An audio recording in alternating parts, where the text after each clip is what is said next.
ತೇಜಸ್ವಿ ಅವರು ಹೇಳ್ತಾ ಇದ್ರು, ವೈದ್ಯ ನಾರಾಯಣೋ ಹರಿ ಅಂತ. ವೈದ್ಯರಿಗೆ ಮಾತ್ರ ಅಲ್ಲ, ಶಿಕ್ಷಕರು ಕೂಡ ಅದೇ ಗೌರವ ನಮ್ಮ ಸಂಸ್ಕೃತಿನಲ್ಲಿದೆ. ನಮಸ್ಕಾರ ವೀಕ್ಷಕರೇ, ಬೆಂಗಳೂರು ಗ್ರಾಮಾಂತರ ಲೋಕಸಭಾ ಕ್ಷೇತ್ರ ಕರ್ನಾಟಕ ಲೋಕಸಭಾ ಕ್ಷೇತ್ರಗಳ ಪೈಕಿ ಭಾರಿ ಕುತೂಹಲವನ್ನು ಮೂಡಿಸಿರುವಂತಹ ರಣಕಣ, ಜೊತೆಗೆ ಪ್ರತಿಷ್ಠೆಯ ಕಣವೂ ಕೂಡ ಹೌದು. ಎಷ್ಟರ ಮಟ್ಟಿಗೆ ರಾಜ್ಯದಲ್ಲಿ ಈ ಒಂದು ಕ್ಷೇತ್ರ ಬಿಸಿ ಏರಿಸಿದೆ ಅಂದರೆ, ಯಾರು ಗೆಲ್ತಾರೆ ಅಂತ ರಾಜ್ಯದಲ್ಲಿ ಭರ್ಜರಿ ಬೆಟ್ಟಿಂಗ್ ನಡೀತಾ ಇದೆ. ಅಲ್ಲದೆ ಹಲವು ಆಯಾಮಗಳಲ್ಲಿ ಕ್ಷೇತ್ರದ ಬಗ್ಗೆ ಚರ್ಚೆ ಆಗ್ತಾ ಇದೆ. ಇನ್ನು ಡಿ.ಕೆ. ಸುರೇಶ್ ಅವರನ್ನ ಇಲ್ಲಿ ಗೆಲ್ಲಿಸಲೇಬೇಕು ಅಂತ ಸಹೋದರ ಡಿ.ಕೆ. ಶಿವಕುಮಾರ್ ಪಣ ತೊಟ್ಟಿದ್ದಾರೆ. ಮತ್ತೊಂದು ಕಡೆ ಕ್ಷೇತ್ರದಲ್ಲಿ ಕಾಂಗ್ರೆಸ್ ಅನ್ನು ಬುಡಸಮೇತವಾಗಿ ಕಿತ್ತು ಹಾಕಬೇಕು ಅಂತ ಬಿಜೆಪಿ ಸಿ.ಎನ್. ಮಂಜುನಾಥ್ ಎಂಬ ಅಸ್ತ್ರವನ್ನು ಪ್ರಯೋಗಿಸಿದೆ. ಹೌದು, ಲೋಕಸಭಾ ಚುನಾವಣೆಗೆ ತೆರೆಬಿದ್ದಿದ್ದು ಇನ್ನೇನಿದ್ರು ಜೂನ್ 4ರ ಫಲಿತಾಂಶದ ಕುತೂಹಲವಷ್ಟೇ. ಈಗಾಗಲೇ ಚುನಾವಣೋತ್ತರ ಸಮೀಕ್ಷೆ ವರದಿಗಳು ಹೊರಬಿದ್ದಿದ್ದು ಬಹುತೇಕ ಎಕ್ಸಿಟ್ ಪೋಲ್ಗಳಲ್ಲಿ ಬಿಜೆಪಿಗೆ ಬಹುಮತ ಅಂತ ಹೇಳಿದೆ. ಇನ್ನು ದೇಶದಲ್ಲಿ ಹಲವು ಲೋಕಸಭಾ ಕ್ಷೇತ್ರಗಳು ರಣಕಣ ಅನಿಸ್ಕೊಂಡಿದೆ. ಹಲವು ಲೋಕಸಭಾ ಕ್ಷೇತ್ರಗಳು ಜಿದ್ದಾಜಿದ್ದಿನ ಕಣವಾಗಿದೆ. ಅದರಲ್ಲಿ ಮೊದಲನೇದಾಗಿ ನಮ್ಮ ರಾಜ್ಯದಲ್ಲಿ ಕಾಣಸಿಗೋದು ಬೆಂಗಳೂರು ಗ್ರಾಮಾಂತರ ಲೋಕಸಭಾ ಕ್ಷೇತ್ರ. ಒಂದು ಕಡೆ ರಾಜಕಾರಣದಲ್ಲಿ ಪಳಗಿರುವಂತಹ ಕ್ಷೇತ್ರದಲ್ಲಿ ಬಿಗಿ ಹಿಡಿತವನ್ನು ಹೊಂದಿರುವ ಬಂಡೆ ಸಹೋದರ ಡಿ.ಕೆ. ಸುರೇಶ್, ಮತ್ತೊಂದು ಕಡೆ ರಾಜ್ಯಾದ್ಯಂತ ತಮ್ಮದೇ ಆದಂತಹ ಅಭಿಮಾನಿಗಳನ್ನು ಹೊಂದಿರುವಂತಹ ವೈದ್ಯ ಸಮಾಜ ಸೇವಕರಾದಂತಹ ಡಾಕ್ಟರ್ ಸಿ.ಎನ್. ಮಂಜುನಾಥ್. ಯಾವಾಗ ಮಂಜುನಾಥ್ ಅವರನ್ನ ರಾಜಕೀಯಕ್ಕೆ ಕರೆತರಲಾಗುತ್ತೆ ಅಂತ ಗೊತ್ತಾಯ್ತೋ ಅಂದಿನಿಂದಲೂ ಕೂಡ ರಾಜ್ಯ ರಾಜಕಾರಣದಲ್ಲಿ ಒಂದು ರೀತಿಯ ಸಂಚಲನ ಮೂಡಿತ್ತು. ಇನ್ನು NDA ಅಭ್ಯರ್ಥಿಯಾಗಿ ಅಧಿಕೃತವಾಗಿ ಘೋಷಣೆಯಾದ ನಂತರದಲ್ಲಂತೂ ಬೆಂಗಳೂರು ಗ್ರಾಮಾಂತರ ಕ್ಷೇತ್ರ ದೇಶದೆಲ್ಲೆಡೆ ಸದ್ದು ಮಾಡೋದಕ್ಕೆ ಶುರುವಾಯಿತು. ಚುನಾವಣಾ ಪೂರ್ವದಿಂದಲೂ ಭಾರೀ ಕುತೂಹಲದೊಂದಿಗೆ ಭಾರೀ ಜಿದ್ದಾಜಿದ್ದಿಗೆ ಈ ಒಂದು ಕ್ಷೇತ್ರ ಕಾರಣ ಆಗುತ್ತೆ ಅಂತ ಹೇಳಲಾಗ್ತಾ ಇತ್ತು. ಅದರಂತೆ ಇದೀಗ ಚುನಾವಣೆಯ ಸಂದರ್ಭದಲ್ಲೂ ಕೂಡ ಭಾರೀ ಸದ್ದು ಮಾಡೋದ್ರ ಜೊತೆಗೆ ಪರ ವಿರೋಧದ ಚರ್ಚೆ ಕೂಡ ನಡೀತು.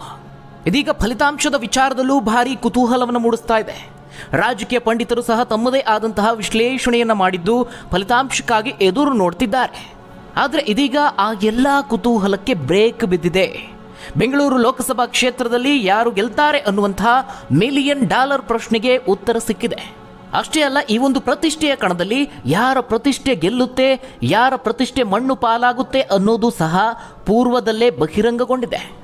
ಹಾಗಾದರೆ ಕ್ಷೇತ್ರದಲ್ಲಿ ಗೆಲ್ಲುವಂತಹ ರಣಧೀರ ಯಾರು, ಸೋತು ಸುಣ್ಣವಾಗುವ ರಣಕಲಿ ಯಾರು? ಡಾಕ್ಟರ್ ಮಂಜುನಾಥ್ ಹಾಗೆ ಡಿ.ಕೆ. ಸುರೇಶ್ ಗೆದ್ದರೆ ಅಥವಾ ಸೋತರೆ ಅವರ ಮುಂದಿನ ಪ್ಲಾನ್ ಏನು, ಎಷ್ಟು ಅಂತರದಲ್ಲಿ ಗೆಲ್ಲುವಂತಹ ಸಾಧ್ಯತೆ ಇದೆ, ಆ ಎಲ್ಲದರ ಬಗ್ಗೆ ಸಂಪೂರ್ಣವಾದಂತಹ ಮಾಹಿತಿಯನ್ನು ನೋಡೋಣ. ಅದಕ್ಕೂ ಮುನ್ನ ವೀಕ್ಷಕರೇ, ಜೂನ್ 4ರ ಫಲಿತಾಂಶಕ್ಕಾಗಿ ಅತ್ಯಂತ ಕುತೂಹಲದಿಂದ ನೀವು ಕಾಯ್ತಾ ಇದ್ರೆ ತಪ್ಪದೆ ಈ ವಿಡಿಯೋವನ್ನು ಲೈಕ್ ಮಾಡೋ ಮೂಲಕವಾಗಿ ತಿಳಿಸಿ. ಹಾಗೆ ರಾಜಕೀಯ ಕುರಿತಾದ ಎಲ್ಲ ಸಂಪೂರ್ಣ ಮಾಹಿತಿಗಾಗಿ ತಪ್ಪದೆ ಚಾನೆಲ್ಗೆ ಸಬ್ಸ್ಕ್ರೈಬ್ ಮಾಡಿ. ಬೆಂಗಳೂರು ಗ್ರಾಮಾಂತರ ಲೋಕಸಭಾ ಕ್ಷೇತ್ರ ಘಟಾನುಘಟಿಗಳನ್ನು ಸಂಸತ್ಗೆ ಕಳುಹಿಸಿರುವಂತಹ ಕ್ಷೇತ್ರ.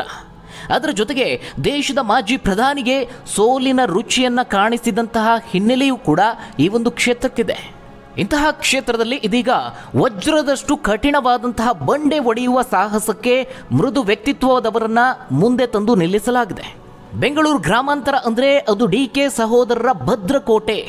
ಯಾಕೆ ಈ ರೀತಿಯಾಗಿ ಹೇಳ್ತಿದ್ದೀನಿ ಅಂದರೆ, ಈ ಹಿಂದಿನ ಚುನಾವಣೆಗಳ ಫಲಿತಾಂಶವನ್ನು ನೀವು ಗಮನಿಸಬೇಕಾಗುತ್ತೆ. ಆ ಒಂದು ಭದ್ರಕೋಟೆಗೆ ನುಗ್ಗೋದಕ್ಕೆ ಅನೇಕ ಬಾರಿ ಬಿಜೆಪಿ JDS ಪ್ರಯತ್ನ ಪಟ್ಟಿವೆ, ಆದರೆ ಅದು ಸಾಧ್ಯ ಆಗಿಲ್ಲ. ಈ ಬಾರಿ ಹಾಲಿ ಸಂಸದ ಡಿ.ಕೆ. ಸುರೇಶ್ ಎದುರು ಹೃದಯ ತಜ್ಞ ಡಾಕ್ಟರ್ ಸಿ.ಎನ್. ಮಂಜುನಾಥ್ ಅವರನ್ನ ಕಣಕ್ಕಿಳಿಸಿದೆ. ಭಾರಿ ಜಿದ್ದಾಜಿದ್ದಿನ ಕ್ಷೇತ್ರ ಆಗಿರೋದ್ರಿಂದ ಇಲ್ಲಿ ಜಾತಿ ಲೆಕ್ಕಾಚಾರ, ಮೈತ್ರಿ ಲೆಕ್ಕಾಚಾರ, ಜೊತೆಗೆ ಮತದಾರರ ಮನಸ್ಥಿತಿ, ಅಭ್ಯರ್ಥಿಗಳ ಪ್ಲಸ್ ಮೈನಸ್ ಎಲ್ಲವೂ ಕೂಡ ಪರಿಗಣನೆಗೊಳ್ಳುತ್ತೆ. ಮೊದಲನೇದಾಗಿ ಡಾಕ್ಟರ್ ಮಂಜುನಾಥ್ ಅವರು ಅಂತಾರಾಷ್ಟ್ರೀಯ ಮಟ್ಟದಲ್ಲಿ ಹೆಸರನ್ನು ಮಾಡಿರುವಂತಹ ಖ್ಯಾತ ಹೃದ್ರೋಗ ತಜ್ಞರು. ಇಡೀ ಕರುನಾಡಿಗೆ ಚಿರಪರಿಚಿತವಾದಂತಹ ಮುಖ. ಬಹಳ ಮುಖ್ಯವಾಗಿ ಜಯದೇವರ ಹೃದ್ರೋಗ ಆಸ್ಪತ್ರೆಯನ್ನ ಬಡ ರೋಗಿಗಳ ಪಾಲಿನ ಭರವಸೆಯಾಗಿ ಬದಲಾಯಿಸಿದವರು ನಮ್ಮೆಲ್ಲರ ಹೆಮ್ಮೆಯ ಡಾಕ್ಟರ್ ಮಂಜುನಾಥ್ ಅವರು. ಮಾಜಿ ಪ್ರಧಾನಿ HD ದೇವೇಗೌಡರ ಅಳಿಯ ಆಗಿದ್ರೂ ಸಹ ರಾಜಕೀಯ ಕ್ಷೇತ್ರ ಅವರಿಗೆ ಹೊಸದು. ಆದರೆ ಡಿ.ಕೆ. ಸುರೇಶ್ ಆ ರೀತಿಯಲ್ಲ. ಡಿ.ಕೆ. ಬ್ರದರ್ಸ್ಗೆ ರಾಜಕಾರಣ ಅನ್ನುವಂಥದ್ದು ನೀರು ಕುಡಿದಷ್ಟು ಸುಲಭ. ಬಾಳೆಹಣ್ಣಿನ ಸಿಪ್ಪೆಯನ್ನು ಸುಲಿದು ಯಾವ ರೀತಿ ಸಲೀಸಾಗಿ ತಿಂತಾರೋ ಅಷ್ಟು ಸಲೀಸು ಅವರಿಗೆ ರಾಜಕಾರಣ. ಇನ್ನು ಕ್ಷೇತ್ರದಲ್ಲಿ 2013ರ ಉಪಚುನಾವಣೆಯೂ ಸೇರಿದಂತೆ 3 ಬಾರಿ ಜಯಬೇರಿ ಬಾರಿಸಿದವರು ಡಿ.ಕೆ. ಸುರೇಶ್. ಕ್ಷೇತ್ರದಲ್ಲಿ ನಿರಂತರವಾಗಿ ಓಡಾಡ್ತಾ ಜನಸಂಪರ್ಕವನ್ನು ಇಟ್ಟುಕೊಳ್ತಾ ಕಲ್ಲಿನ ಬಂಡೆಯ ಕೋಟೆಗೆ ವಜ್ರದ ಲೇಪನವನ್ನು ಮಾಡ್ತಾ ದಾಪುಗಾಲಿಟ್ಟಂಥವರು ಸುರೇಶ್ ಅವರು. ಇಷ್ಟೆಲ್ಲ ಇತಿಹಾಸವನ್ನು ಹೊಂದಿದ್ರೂ ಸಹ ಈ ಬಾರಿಯ ಲೋಕಸಭಾ ಚುನಾವಣೆಯಲ್ಲಿ ಡಿ.ಕೆ. ಬ್ರದರ್ಸ್ಗೆ ಡಾಕ್ಟರ್ ಸಿ.ಎನ್. ಮಂಜುನಾಥ್ ನಿದ್ದೆಗೆಡಿಸಿರೋದಂತೂ ಸತ್ಯ. ಮಂಜುನಾಥ್ ಅವರ ರಂಗ ಪ್ರವೇಶ ಆಗ್ತಿದ್ದ ಹಾಗೆ ಬೆಂಗಳೂರು ಗ್ರಾಮಾಂತರ ಒಂದು ರೀತಿ ಹೈ ವೋಲ್ಟೇಜ್ ಕದನದ ಕಣವಾಗಿ ಮಾರ್ಪಾಡಾಗಿದೆ. ಮಂಜುನಾಥ್ ಅವರ ನಿಷ್ಕಳಂಕ ವ್ಯಕ್ತಿತ್ವ, ಅವರಿಗಿರುವಂತಹ ಅಭಿಮಾನಿ ಬಳಗ, ಜೊತೆಗೆ ಮೈತ್ರಿಯ ಬಲ, ಪರೋಕ್ಷವಾದಂತಹ ರಾಜಕೀಯ ಕುಟುಂಬದ ಹಿನ್ನೆಲೆ ಇವೆಲ್ಲವೂ ಅದಕ್ಕೆ ಕಾರಣ ಆಗಿದೆ.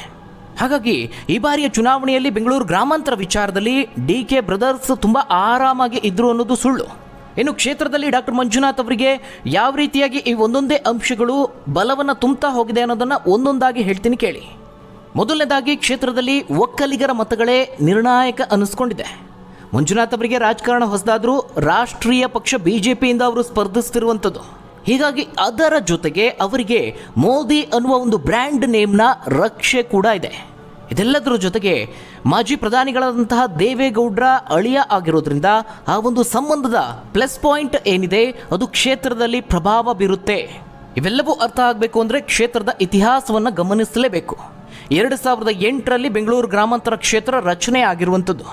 ಆ ಬಳಿಕದಲ್ಲಿ 2024ರ ಲೋಕಸಭಾ ಚುನಾವಣೆ ಸೇರಿ ಒಟ್ಟು 5 ಚುನಾವಣೆಗಳು ಇಲ್ಲಿ ನಡೆದಿದೆ. ಈ ಹಿಂದೆ ಇಲ್ಲಿ 3 ಸಾರ್ವತ್ರಿಕ ಚುನಾವಣೆಗಳು ಹಾಗೆ 1 ಉಪಚುನಾವಣೆ ನಡೆದಿದೆ. ಅದರಲ್ಲಿ 1ರಲ್ಲಿ JDS ಗೆಲುವನ್ನು ಸಾಧಿಸಿದರೆ ಉಳಿದ ಚುನಾವಣೆಗಳಲ್ಲಿ ಕಾಂಗ್ರೆಸ್ನ DK ಸುರೇಶ್ ಅವರು ಗೆಲುವನ್ನು ಸಾಧಿಸಿದ್ದಾರೆ. 2009ರಲ್ಲಿ ಮಾಜಿ CM HD ಕುಮಾರಸ್ವಾಮಿ JDS ಅಭ್ಯರ್ಥಿಯಾಗಿ ಗೆಲುವನ್ನು ಸಾಧಿಸ್ತಾರೆ. ಆಗ ಕಣದಲ್ಲಿ BJPಯಿಂದ CP ಯೋಗೇಶ್ವರ್, ಕಾಂಗ್ರೆಸ್ನಿಂದ ತೇಜಸ್ವಿನಿ ಗೌಡ ಇದ್ರು. ಆದರೆ 2013ರಲ್ಲಿ ಕುಮಾರಸ್ವಾಮಿ ಅವರು ರಾಮನಗರದಲ್ಲಿ ಶಾಸಕರಾಗ್ತಾರೆ, MP ಸ್ಥಾನಕ್ಕೆ ರಾಜೀನಾಮೆಯನ್ನು ಕೊಡ್ತಾರೆ. ಮತ್ತೆ ಉಪಚುನಾವಣೆಗೆ ಹೋಗುತ್ತೆ, DK ಸುರೇಶ್ ಅವರು ಗೆಲುವನ್ನು ಸಾಧಿಸ್ತಾರೆ. ಆ ಸಂದರ್ಭದಲ್ಲಿ JDSನಿಂದ ಅನಿತಾ ಕುಮಾರಸ್ವಾಮಿ ಅವರು ಕಣಕ್ಕಿಳಿದಿದ್ರು. BJP ಯಾವುದೇ ಅಭ್ಯರ್ಥಿಯನ್ನು ಹಾಕಿರಲಿಲ್ಲ. ಇನ್ನು 2014ರಲ್ಲಿ DK ಸುರೇಶ್ ಮತ್ತೊಮ್ಮೆ ಕಾಂಗ್ರೆಸ್ನಿಂದ ಗೆಲುವನ್ನು ಸಾಧಿಸ್ತಾರೆ. ಆಗ BJPಯಿಂದ ತುಳಸಿ ಮುನಿರಾಜ್ ಗೌಡ ಹಾಗೆ JDSನಿಂದ ಪ್ರಭಾಕರ್ ರೆಡ್ಡಿ ಸ್ಪರ್ಧಿಸಿದ್ರು. ಇಲ್ಲಿ DK ಸುರೇಶ್ ಗೆಲುವಿನ ಅಂತರ ಬರೋಬ್ಬರಿ 2,31,480 ಮತಗಳು. ಇನ್ನು ಕಳೆದ ಬಾರಿಯ ಚುನಾವಣೆ ವಿಚಾರಕ್ಕೆ ಬಂದರೆ ಕಾಂಗ್ರೆಸ್ JDS ಮೈತ್ರಿ ಅಭ್ಯರ್ಥಿಯಾಗಿ DK ಸುರೇಶ್ ಅವರು ಕಣಕ್ಕಿಳಿದಿದ್ರು. ಅಷ್ಟೇ ಅಲ್ಲ, BJPಯಿಂದ ಸ್ಪರ್ಧಿಸಿದ್ದ ಅಶ್ವಥ್ ನಾರಾಯಣ ಗೌಡ ಅವರ ವಿರುದ್ಧವಾಗಿ ಬರೋಬ್ಬರಿ 2 ಲಕ್ಷ ಮತಗಳಿಂದ ಗೆದ್ದಿದ್ದಾರೆ. ಇನ್ನು ಈ ಒಂದು ಕ್ಷೇತ್ರದಲ್ಲಿ ವಿಧಾನಸಭಾವಾರು ಕ್ಷೇತ್ರಗಳ ಪಕ್ಷಗಳ ಪ್ರಾಬಲ್ಯ ಯಾವ ರೀತಿ ಇದೆ ಅಂತ ನೋಡೋಕೆ ಹೋದರೆ ಅಲ್ಲಿ ಕಾಂಗ್ರೆಸ್ ಮೇಲುಗೈಯನ್ನು ಸಾಧಿಸಿದೆ. ಕಳೆದ ಲೋಕಸಭಾ ಚುನಾವಣೆಯಲ್ಲಿ JDS ಹಾಗೆ ಕಾಂಗ್ರೆಸ್ ಮೈತ್ರಿಯಾಗಿತ್ತು. ಅವತ್ತು BJP ಅಭ್ಯರ್ಥಿಯೊಂದಿಗೆ ಒಂದು ರೀತಿಯ ನೇರ ಸ್ಪರ್ಧೆಯಾಗಿತ್ತು. ಆದರೆ ಈ ಬಾರಿ JDS NDA ಮೈತ್ರಿಕೂಟವನ್ನು ಸೇರ್ಕೊಂಡಿದೆ. ಇಲ್ಲಿನ 8 ವಿಧಾನಸಭಾ ಕ್ಷೇತ್ರಗಳ ಪೈಕಿ 5 ಕ್ಷೇತ್ರದಲ್ಲಿ ಕಾಂಗ್ರೆಸ್ ಶಾಸಕರಿದ್ದಾರೆ, 2ರಲ್ಲಿ BJP, 1ರಲ್ಲಿ JDS ಶಾಸಕರಿದ್ದಾರೆ. ಈ ಒಂದು ಕ್ಷೇತ್ರಕ್ಕೆ ತುಮಕೂರು ಜಿಲ್ಲೆಯ ಕುಣಿಗಲ್ ಕೂಡ ಸೇರ್ಕೊಳ್ಳುತ್ತೆ. ಅಲ್ಲಿ ಕಾಂಗ್ರೆಸ್ನ HD ರಂಗನಾಥ್ ಶಾಸಕರಾಗಿದ್ದಾರೆ. ಇನ್ನು ಬೆಂಗಳೂರು ನಗರ ಜಿಲ್ಲೆಯ ರಾಜರಾಜೇಶ್ವರಿ ನಗರ, ಅಲ್ಲಿ BJPಯ ಮುನಿರತ್ನ ಇರುವಂಥದ್ದು.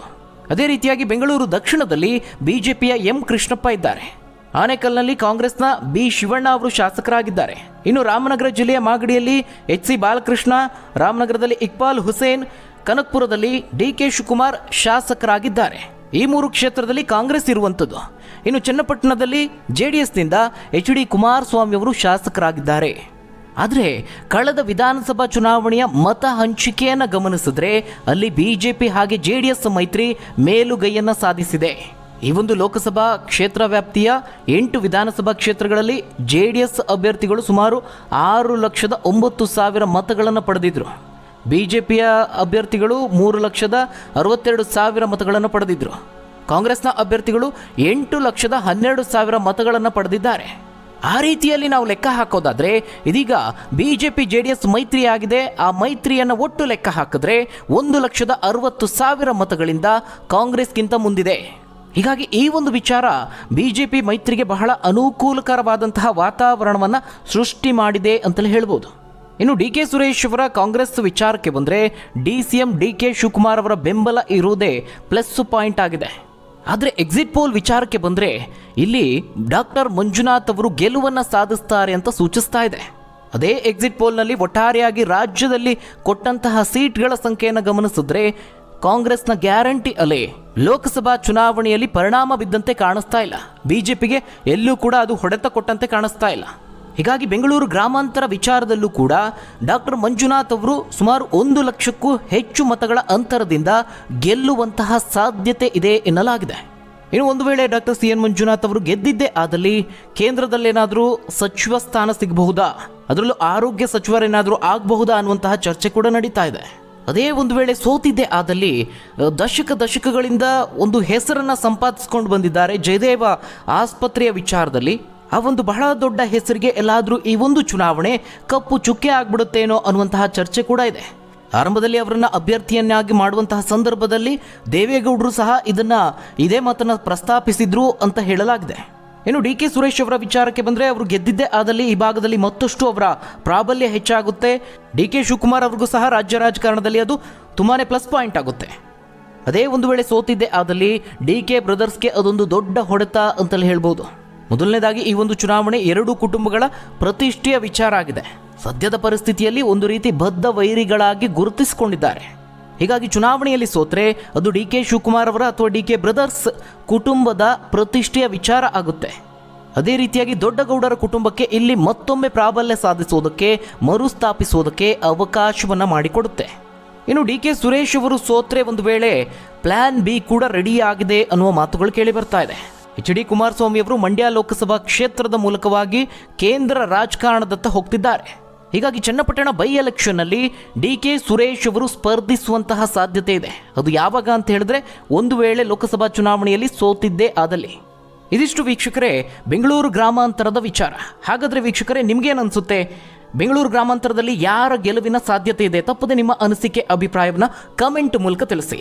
ಮುಂದಿನ ವಿಡಿಯೋದಲ್ಲಿ ಮತ್ತಷ್ಟು ಕುತೂಹಲಕಾರಿ ಮಾಹಿತಿಯೊಂದಿಗೆ ನಿಮ್ಮ ಮುಂದೆ ಬರ್ತೀನಿ. ಅಲ್ಲಿವರೆಗೂ ಧನ್ಯವಾದಗಳು ವೀಕ್ಷಕರೇ.